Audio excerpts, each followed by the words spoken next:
Dear Heavenly Father, we just gather here today. And we're just thank you for our many blessings. Thank you for the opportunity that we have to just gather at this church around this pulpit and to just learn more and more about you each and every day. In Christ's name we pray. Amen.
Good morning. All right, I'm going to apologize in advance for my maturity level. I am a 12-year-old at mind, and I've got a PG-13 humor, and this is one of the raciest books in the Bible. And I'm not for sure I'm mature enough to teach it, but thank God he's given me the opportunity to wrap this up. So there is just some shocking stuff that takes place with Ruth and Boaz in the last two chapters. But net, this is all of you are blessed, but for the new people, my nickname is Dr. Love. And so I am, other than the 12-year-old mentality, I'm uniquely qualified to go through this. This is a love story. It is about rest. It's about the providence of God. It's about God controlling every single thing in these people's lives to accomplish his purpose that ultimately comes to the best Redeemer and the greatest Redeemer, Jesus Christ. That's what this is about. And so the first 2 chapters, just to bring us up, Ken did something I can't do. He taught that in like 2 chapters in 30 minutes, and I will never be able to teach this in 30 minutes. So I'm thankful for Don for getting us going rather early. This starts out with a family, Elimelech and his 2 sons, Kilion, and Mahlon, and his wife, Naomi. This book it's less about Ruth in my mind. It is mostly about Naomi. You really could call this book Naomi. It is God watching out for her and taking care of her. So they have this massive famine in Bethlehem. They're from Bethlehem. He's a landowner. Elimelech is a landowner, and they decide to do what no Israelite should do, to leave the famine, leave their land, and they would go to Moab. Moab was a God-forsaken, cursed place, and I'll talk about that later. When they got there, the 2 sons, Kilion and Mahlon, married 2 Moabite women, Orpah and Ruth, and they lived there 10 years. Ken didn't go through that, but they lived there 10 years and have no children. God prevented them from having children. And then Naomi has 3 significant losses. She loses her husband, and that land would have been passed down to her sons. And then she loses both sons. Just devastating. And so she decides to go back to Bethlehem. And the 2 women take off, and they're going to go with them. And she says, I am too old to have another child for you. And that was a reference to what is called a Levirate marriage. And I'll go through what that means. How a brother takes over or a redeemer or a relative takes over for a deceased relative. And so, but Ruth's like, no, I'm going. And in one of the greatest lines or sections of literature, not just the Bible, she says, no, I'm going to live where you live. Your people will be my people. Your God will be my God. I'm going to die where you die, and only death will separate us. Isn't that beautiful? It's just a beautiful, beautiful thing. And so she goes back. They absolutely head back, get back to Bethlehem, Ruth and Naomi. And all the town knows, Bethlehem is small. All the town knows that they're back. And Ruth, has to go work in a field to get food. Lo and behold, she winds up in Boaz's field. Boaz shows up. And by the way, Boaz is probably my age. And Ruth, at this point, I'm going to guess she's 25. And so that makes this a little more racy, right? So Boaz pulls up, eligible bachelor, sees her, and says, who is that young woman in my field? And calls her over, and he says, look, you can drink from my water, and you can eat with my workers. And she says, why are you being so nice to me? In his mind, he was doing it because she's hot. No. He said, I've heard what you did for Naomi. And so he's taking care of her. He tells the workers, leave extra grain for her. Ruth comes home. She's got the biggest pile of grain. And Naomi said, oh my, where were you today? And she says, I was in the field of Boaz. And she's like, he's a redeemer. He is a relative. It's good that you're in that field. You need to stay in that field. And so Ruth stays in that field, and we're going to come into a plan that Naomi invents for her tonight. Now, I talked about the providence of God. And when I tell the story of Carolyn and I meeting, you've heard it 10 times, but you've never really heard the real story, because usually I'm talking about her seeing me and coming and sitting down in class. But first of all, let me just say, she was on a full ride scholarship and I wasn't. And so when we started at Texas Tech, she was a petroleum engineer. And I started out as an economics, can you say it now? Economics major. And I was going to go to law school. I was going to be a constitutional lawyer, and then I was going to be president of the United States because professional sports involved too much travel. And there was a lack of size, speed, and ability. But so I was going to go into that. And after the first year of paying for my own school, my parents helped, but I generally paid for my own school. I started thinking 7 years of this is going to be hard. And I decided, I don't know that I can do a whole lot with an economics major. And if I don't go to law school, I need to eat. So I'm going to go to business school. I went and met with a counselor, and I said, where am I most likely to get just tell me what major I'm most likely to get a job in. And they said, here it's going to be accounting. And I'm like, I'm an accountant. Yeah, put me in accounting. Carolyn hated chemistry and petroleum engineering, and she had always liked accounting in high school. She changes her major to accounting. And so we go through the introductory classes, and then we come to a really hard class, Principles 2, and me and a buddy are sitting there, and a girl sits 2 seats away. And all of a sudden, Carolyn comes down and sits right beside me. And I've always said it was because, well, it goes without saying. But her friend was saving that seat. Her friend was saving that seat for her. And we didn't talk. We didn't say a word to each other the entire semester. Now, I was dating a girl that actually was tragically killed coming from my house later in the semester. And so I was dating her, and so I didn't ever talk to Carolyn. And I'm not for sure why she didn't talk to me, and now that I think about it, it kind of hacks me off.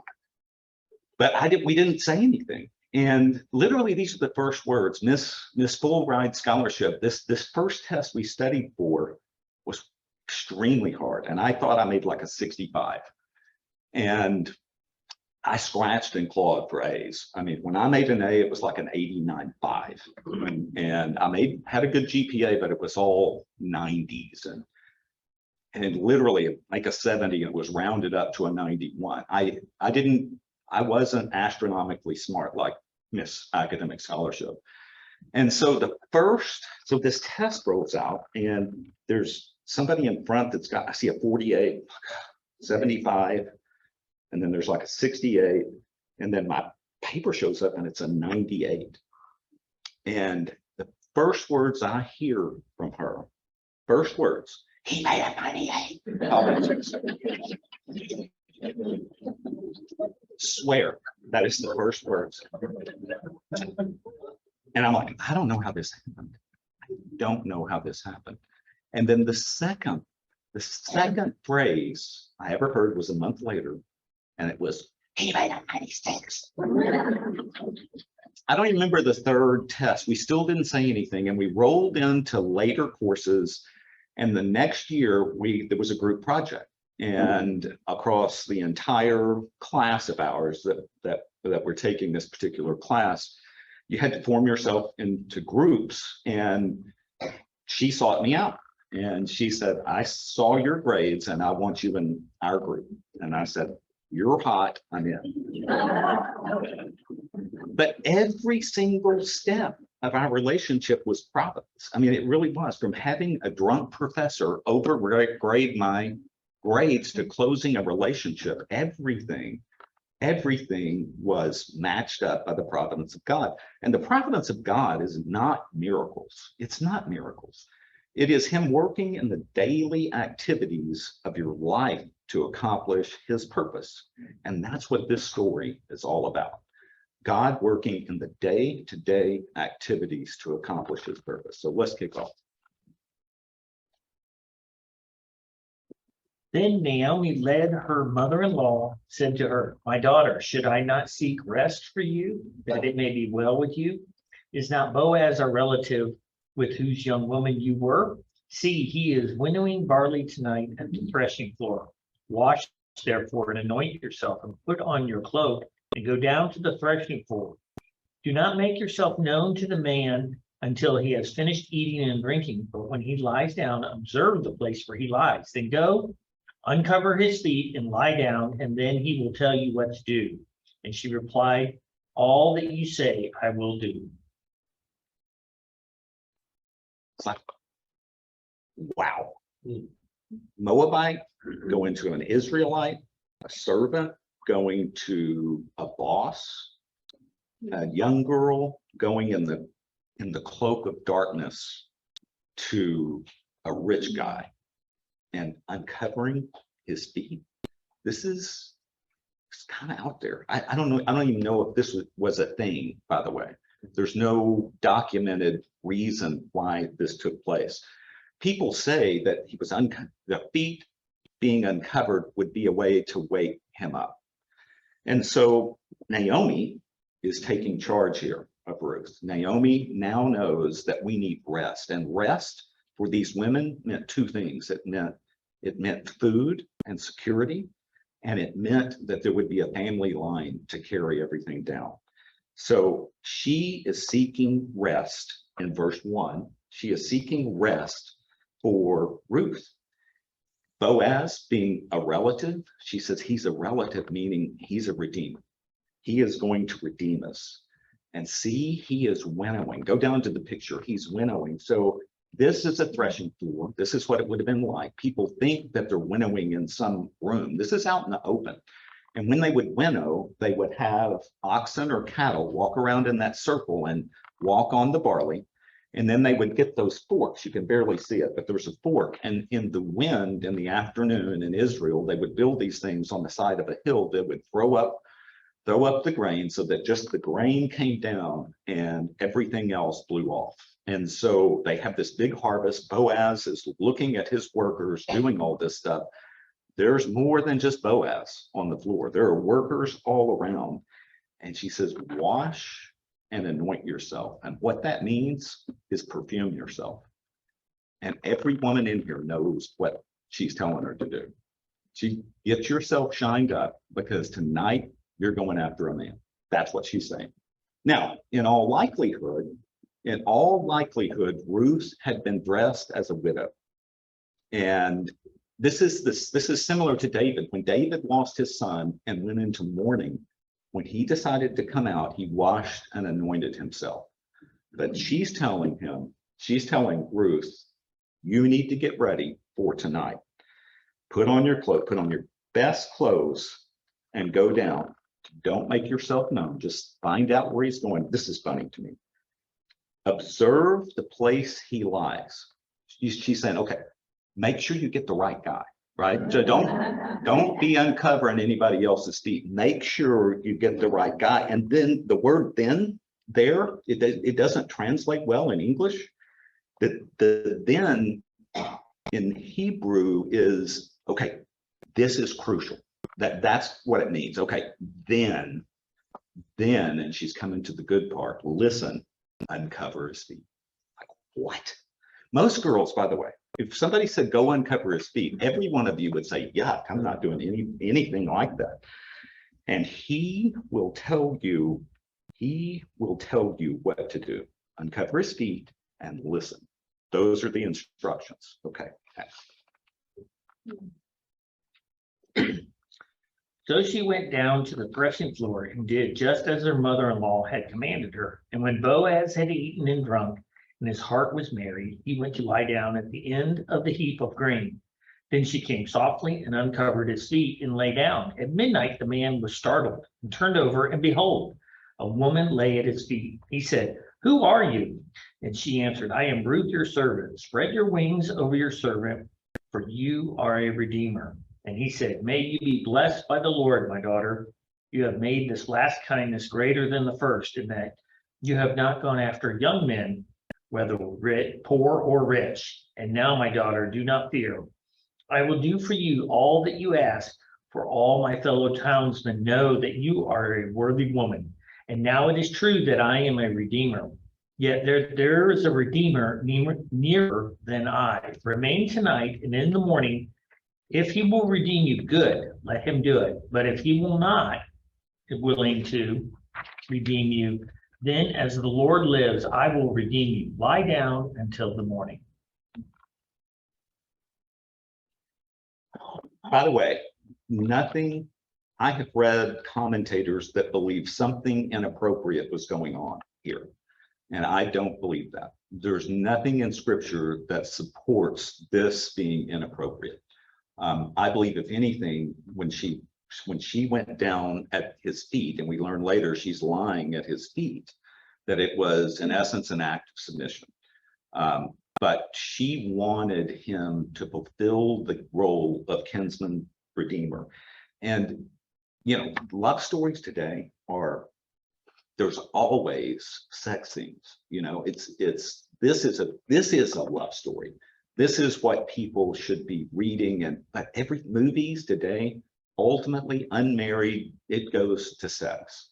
And I choose to believe that this is purity. Purity, like all of us should be endorsing with people and with our kids and grandkids.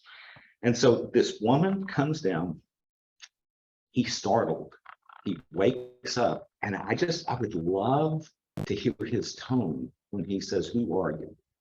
Is he like, "Who are you?" startled, or is he like, "Who are you, sweet little thing?" I mean, you know, what was he at? Was he whispering? These people are all around. And she says, "I am Ruth, your servant. Spread your wings over your servant, for you are a redeemer." This is a metaphor for marriage. She just asked him to marry her. This is Sadie Hawkins on a threshing floor, 100%. If you go to other versions, when it says spread your wings, it was actually spread your garment. But she, by the way, this wasn't the instruction. The instruction wasn't go propose to him. It wasn't lay at his feet and you know, have a Sadie Hawkins invitation. That wasn't it. It was you lay down and you listen. So, but she didn't do that. She busts a move, which it worked for, and says that this word servant, by the way, in the Hebrew is a different servant than has been used throughout this book. This word servant means, in essence, I am available for relationship. I will serve you as a spouse. And this word redeemer here is goel. In Hebrew, it is one word. In our language, it is kinsman redeemer. So let's talk about what a kinsman redeemer is. Let's go to Deuteronomy 25:5 and Leviticus 25:5. So if brothers dwell together and one of them dies and has no son, the wife of the dead man shall not be married outside the family to a stranger. Her husband's brother shall go into her and take her as his wife and perform the duty of a husband's brother to her. So if your brother dies, you go marry his wife. So imagine today. Yeah, right. So exactly. So your brother calls you and he's like, "Look, I have found a chick and I want to get married." And you're like, "Whoa, whoa, whoa, whoa, whoa, whoa, whoa, whoa. No, hold on. I need to show me a picture. Let me talk to her, because I may wind up with that whatever old hag." So, but that wasn't, I mean, you're going to take that bride, and what's more, you're going to create a family line in honor of your brother to carry on the name. So along with taking the bride, starting a family line in honor of him, there's also the land. Now this is not directly on point, but Leviticus 25:5, if your brother becomes poor and sells part of his property, then the nearest redeemer shall come and redeem what his brother has sold. If a man has no one to redeem it, then himself becomes prosperous and finds sufficient means, he shall redeem it. The concept of redeeming land had to do with clans and tribes. So when God laid out the Holy Land, when he laid out the promised land, he put the tribes right where he wanted them. Every tribe and every clan within that tribe was going to have a section of land. And the concept of redeeming that land was that it would stay in the clan. And so a redeemer, a kinsman redeemer, is supposed to carry on that family line, redeem the land, and then the land that you redeemed from your brother would be passed down to the wife's son in honor of the father. Get that? Does that make sense? So that was what a kinsman redeemer was. And it's a metaphor for Christ. So the kinsman redeemer had to have the resources. First of all, he had to be a relative. He had to be a kinsman. He had to have the resources. He had to have the will, and he had to carry out the act. That's what it was. And so we look at Christ as a kinsman redeemer because he actually came down to be a man like us. He is a relative in the sense that he became a man. He wasn't a God. He definitely had the resources and the qualifications because he was sinless. And he definitely had the will because he allowed himself to be nailed to a cross and he carried out the act. So that is the Redeemer. This is pointing to Christ as a kinsman redeemer, and the Jews don't see it. They don't understand this. Just like the lost see this as a masterpiece of literature and don't understand where it's pointing. So let's go back up. And he said,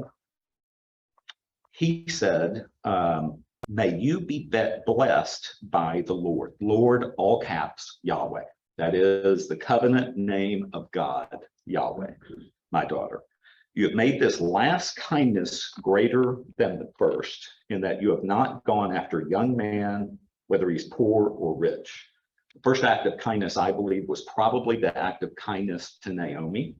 And he's saying, this is even nicer. You've been nice to me. I'm an old man, and you could have gone after young, rich guys, but you've come to me and you've proposed to me in Sadie Hawkins style. And now, my daughter, do not fear. I will do all for you that you ask, for all the fellow townsmen know that you are a worthy woman. That word worthy means noble. We won't go down, but you can see it in Proverbs 31:10. In the Hebrew Bible, this is interesting. In the Hebrew Bible, the book of Ruth was grouped with the book of writings. And so it followed Proverbs. And so Proverbs, the very end of Proverbs says, a wife of noble character, who can find? For she is worth far more than rubies. And then we come into this story from the Hebrew perspective, and he's calling her noble, as she would be worth more than rubies as a noble wife. And now it's true, I am a redeemer. And then all the air goes out of the room, but there's somebody else. There's somebody else that is nearer to me. I can't do it. I can't do it. I've got somebody, but you just wait, remain here. Don't tell anybody, which he'll say in a minute. And if he's not willing to redeem you, I'll take care of it. So she lay at his feet until the morning, but arose before one could recognize another. And he said, let it not be known that the woman came to the threshing floor. And he said, bring the garment you are wearing and hold it out. So she held it out, and he measured out 6 measures of barley and put it on her. Then she went into the city, and when she came to her mother-in-law, she said, how did you fare, my daughter? Then she told her all that the man had done for her, saying, these 6 measures of barley he gave me, for he said to me, you must not go back empty-handed to your mother-in-law. She replied, wait, my daughter, until you learn how the matter turns out, for the man will not rest, but will settle the matter today.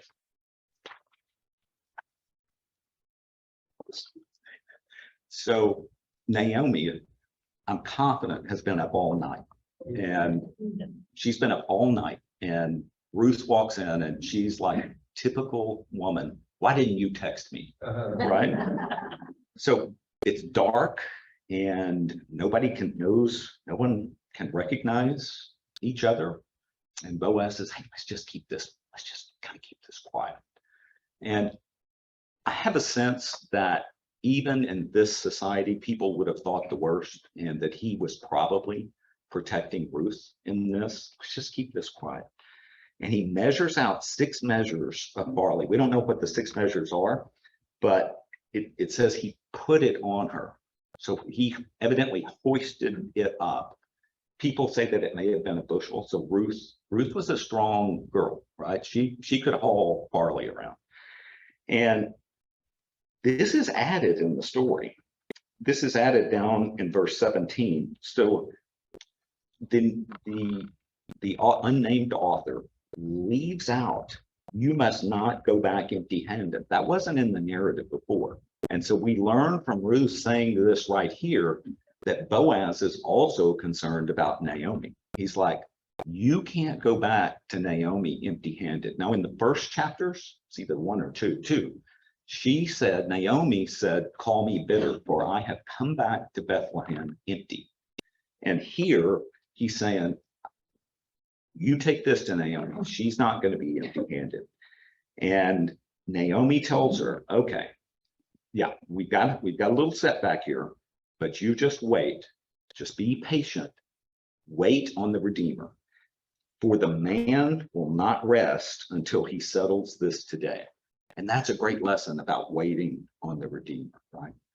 Somebody has to snap. I always get choked up at the wrong times. But that's a great thing that we can't do anything to redeem ourselves. We'll ultimately finish redemption when we're with Christ. That's the ultimate culmination of redemption, and we can't do anything. Our job is to be patient. And she's saying, just be patient. So this entire chapter takes place at night. The previous chapter was a full-on chapter of being in the field, and now we're about to accelerate. Now Boaz had gone up to the gate and sat down there. And behold, the Redeemer of whom Boaz had spoken came by. So Boaz said, turn aside, friend, sit down here. And he turned aside and sat down. And he took 10 men of the elders of the city and said, sit down here. So they sat down. Then he said to the Redeemer, Naomi, who has come back from the country of Moab, is selling the parcel of land that belongs to our relative Elimelech. So I thought I would tell you of it and say, but it is in the presence of those sitting here and in the presence of the elders of my people. If you will redeem it, redeem it.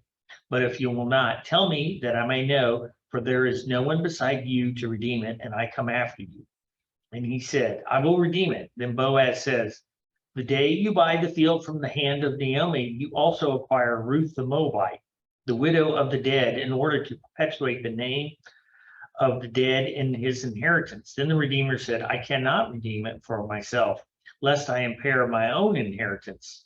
Take my right of redemption yourself, for I cannot redeem it. Boaz shows up at the gate. The city gate is like the county courthouse steps. That's where business is transacted. That's where Abraham and Hebron negotiated for a plot of land to bury Sarah. He is at the gate of the city and he gathers up 10 men. 10 men are about to witness a transaction, and that's the reason that they're there. So he comes along, and behold, the Redeemer, the one who was supposed to do this job, shows up. And the author does him a great service by not naming him. He says, friend. He's like, hey, pal, come sit down. And so we will never know who this was. Did a great service. Hey, pal. He's got his 10 men there with pal. And he says, Naomi is selling a parcel of land. So this land that was owned by Elimelech, that was passed down to her sons, she is selling on behalf of the family to make sure it stays in the clan, to make sure that the land is going to be there. And this guy, this pal, he sees Naomi, he knows Naomi, and he's like, you know, she's too old. She's too old to have a baby. I can bring her in. I can buy this land and I can bring her in, and she won't have a child. And then this land can pass to my son. I can pass it down to my son. And then he says, I'll do it. Boaz says, on the day you do that, you also have to have her daughter-in-law, Ruth, the Moabite. He makes sure he throws in Moabite. So the thing you need to know about the Moabites. So the Moabites and the Ammonites were cursed. They were derived from Lot and his daughters. So when Lot went up to the mountains of Zoar, he went with his 2 daughters, and they didn't have any way to carry on the family name. The oldest daughter says, I've got an idea. Let's get the old man drunk and let's have sex with him so that we can have children. First night, the oldest goes in, lo and behold, a son is born and his name is Moab. Second son goes in, his name is Ammon. And God cursed them when the Moabites wouldn't allow the Israelites, when they were crossing into the promised land, they were an obstacle and they stopped them, and God cursed them. And they said that no Moabite or Ammonite should enter into the presence of the people for 10 generations. And so this guy's like, okay, I've got multiple problems here, multiple issues. I have got to take care of this old woman. I've got to marry this 25-year-old who can have children. I'm going to get rid of my land. I've got to take care of both these women. And then that land would end up going to her son as opposed to my son. I'm out. I'm out. Take me out of this. And so here's what's supposed to happen. Let's go down to Deuteronomy 25, 7 through 9. This is what is supposed to happen. I don't know if it happened.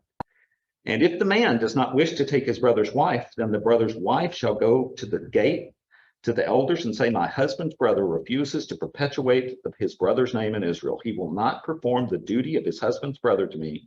Then the elders of his city shall call him and speak to him. And if he persists, saying, I do not wish to take her, then his brother's wife, this is awesome, shall go up to him in the presence of the elders, pull the sandal off his foot and spit in his face, and shall answer and say, so shall it be done to the man who does not build up his brother's house. Isn't that cool? So I don't know if that happened here, but he can't redeem it. I cannot redeem it for myself. You do it. And everybody is thrilled. So let's roll. Now, this was the custom in former times in Israel concerning redeeming and exchanging. To confirm a transaction, the one drew off his sandals and gave it to another. And this was the manner of attesting in Israel. So when the Redeemer said to Boaz, buy it for yourself, he drew off his sandal. Then Boaz said to the elder and all the people, you are witnesses to this, that I have brought from the hand of Naomi all that belonged to Elimelech, and all that belonged to Chilion and Malion, also Ruth the Moabite, the widow of Malion. I have bought to be my wife, perpetuate the name of the dead in his inheritance, that the name of the dead may not be cut off from among his brothers and from the gate of his native place. You are witnesses this day.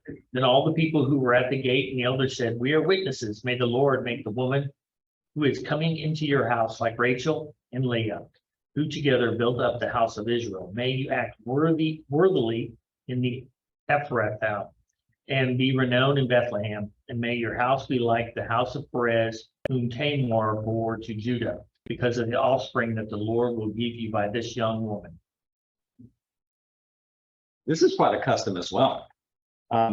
We don't know why you hand a sandal as a evidence of a transaction. I don't know if he hopped home. I don't know if it was some kind of symbol that he couldn't walk on the land. I'm not really for sure what's going on, but a transaction was accomplished and a sandal was exchanged. And he begins down in verse 9 to carry on the name of Chilion and Malon. And also Ruth, and notice the progression, the Moabite, she was a Moabite, she was a widow and then a wife. Comes all the way down in verse 11, in the middle of verse 11, and he says, we're witnesses, may the Lord make the woman who is coming in your house like Rachel and Leah. Rachel and Leah were foreigners. They were from Mesopotamia. And they and their concubines were responsible for the 12 tribes of Israel. He said, make her like these two. And then he comes down and he says, and may your house be like the house of Perez, whom Tamar bore. Do y'all remember Tamar? You talk about a tawdry story. So Tamar, Judah has 3 sons. The first is named marries Tamar, and dies. And so Onan, the second son, has to take Tamar. And he doesn't want anything going to her side of the family. So when he goes in to lay with her, he spills his seed on the ground. If you've ever heard the word onanism, that's where it comes from. So he is making sure she will never have a child. God sees that, says that's evil, strikes him dead. There's a young son named Shelah, which is a bad name for a guy. And so this young son is not of marrying age, and Judah says, I think anybody that marries this woman is going to die. So let's just kind of slide Tamar off to the side, forget about her. We'll let Shelah grow up. He tells Tamar when he gets to the right age, we'll make sure he fulfills his duty. Well, he gets to the right age, and Tamar's like looking at the watch and waiting, and she realizes this isn't going to go down. So she dresses up like a prostitute, puts a veil on her face, and when Judah comes to town, he says, let's do a little business. I'll give you a sheep. And I think y'all may have to look this up. I make stuff up. I'm a Freeman. All Freemans lie. So I'm probably missing a little bit of this. But I think he says I'm going to get, is that right? Was it a sheep? Okay, yeah, I got a fact checker. That's all I need. So anyway, this sheep is close enough. And so he says, I'll give you a sheep. She's like, where's the sheep? And where's the beef? Where's the sheep? And he's like, I don't have it. And she's, well, how do I know? How do I know I'm going to get my sheep? And he gives him sash and a staff and something else. And so all of a sudden, message comes back to Judah that Tamar's pregnant. He's like, we're going to have to kill her. She's sinned deep. So they show up, Tamar, and they're going to kill her. And he says, who's the father? And she gives the staff and the sash and said, the person that owns this. And he's devastated. And he says, Tamar was more holy than me because I didn't follow the Bible. So you have the great thing about this, the Bible is so awesome. So this is someone who is distinctly trying to prevent a Levirate marriage, distinctly trying to do exactly the opposite of what Boaz is doing. And they're saying, may you be like her offspring. I mean, it's amazing. And Tamar is a Canaanite. She's a foreigner. And so the story is just so awesome. And so let me read this in the interest of time. And so, did I finish? Yeah. So Ruth 4:13. This is funny to me too. So we have a full chapter in the cloak of darkness, a full chapter in the field, and in one verse, Boaz took Ruth, she became his wife, he went into her, the Lord gave her conception, and she bore a son. Boom, boom, boom. One sentence. So, and once again, Lord, Yahweh, the covenant God, not Adonai. This is the covenant God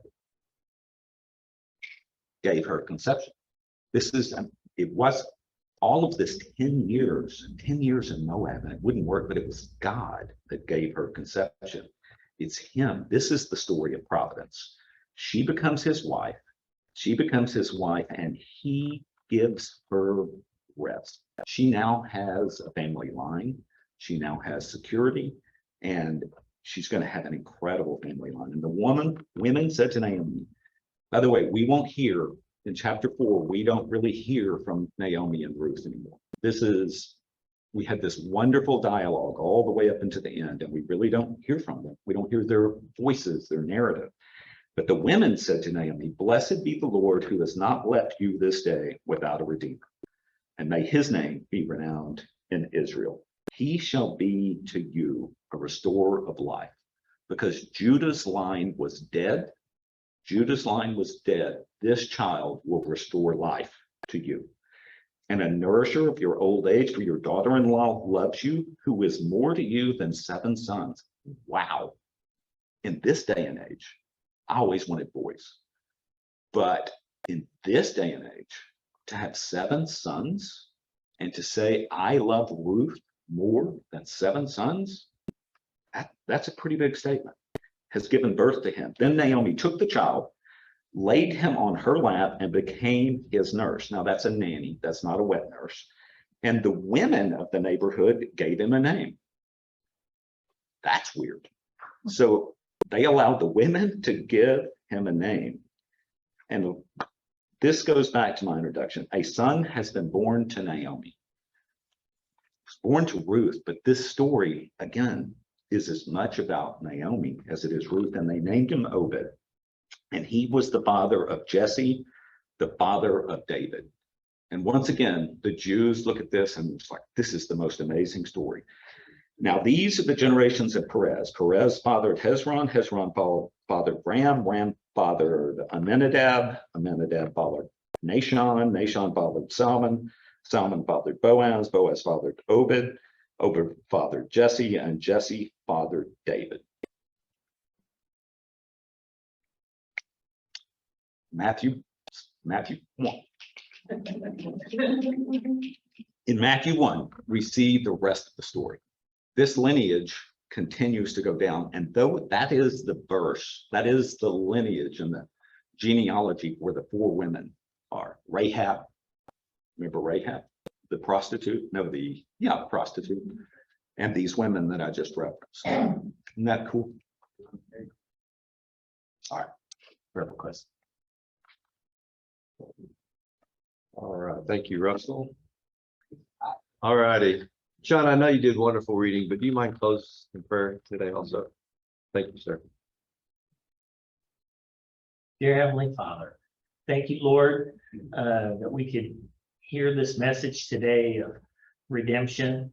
And Lord, I pray for all those who are here and those who couldn't make it, that Lord, that this message will be one that will encourage them. In Jesus' name, amen. Amen. Thank you, Sean.